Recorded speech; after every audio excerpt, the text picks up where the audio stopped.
Okay, we're here at Mel's garden and we're going to go on the garden tour. And the garden tour today is going to be not a whole lot because, as you can see, it's early season. It's very early. It's the first full day of spring. Yesterday was the first day of spring.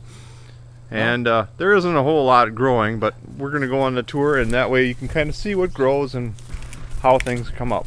Well, I've got my mulch ready for this flower bed, and I've got this rope out here so the grandchildren don't run across this flower bed until the flowers have dried back. Yep. Then they can run through it, but I got the mulch there ready to go when the time comes. And here we have the natural garden, and obviously there's not much up at this time of the year, which is fine. The frost just came out of the ground. Yep.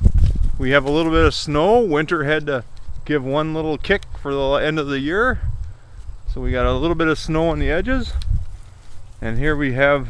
Papa, I took out puddles that are deep or not deep. Okay, that's fine. You're looking for, you can look for puddles. Here we've got resurrection lilies coming up. Yep. Some other... If they are deep, I can't. Okay, well don't go in where they're too deep because you don't have your boots on. Indeterminate flowers.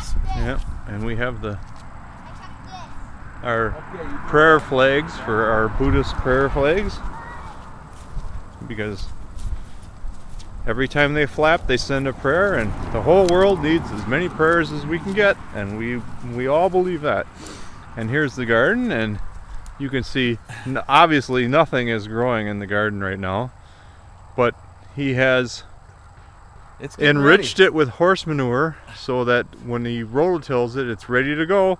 This right here is where I'll plant my potatoes because I never put fresh manure where I'll plant my potatoes. That's a 2-year-old compost, and that's my potato bark garden. Here I'll put things that can take a good stiff jolt of nitrogen.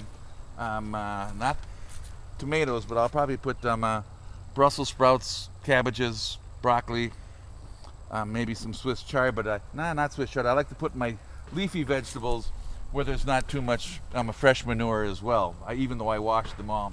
Yeah. And then here I'll have my green beans because I like my green beans up off and away from manure, and here's where I'll put my sweet corn because sweet corn doesn't have a problem with a high nitrogen level.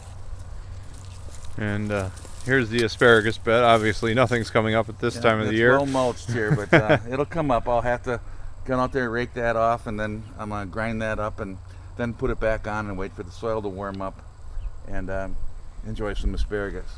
Did a little winter pruning. Yeah. Just to give the garden more light and more air. And which is always a good idea. Yeah, it got a little bit damp last year. Still squishy down here. Oh yeah, it's very squishy down here. I don't have to water ever too much.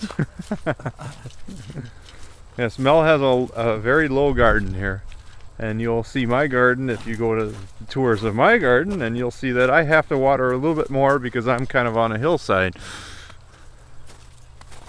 But we both agree you can't put on too much horse manure.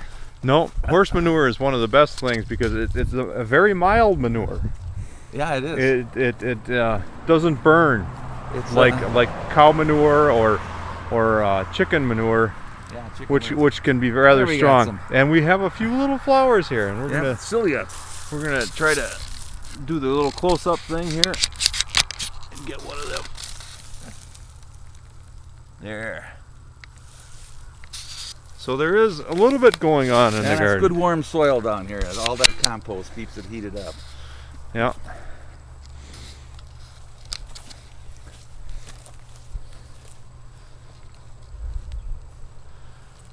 And there is our first garden tour of 2010. Yeah, that's fun.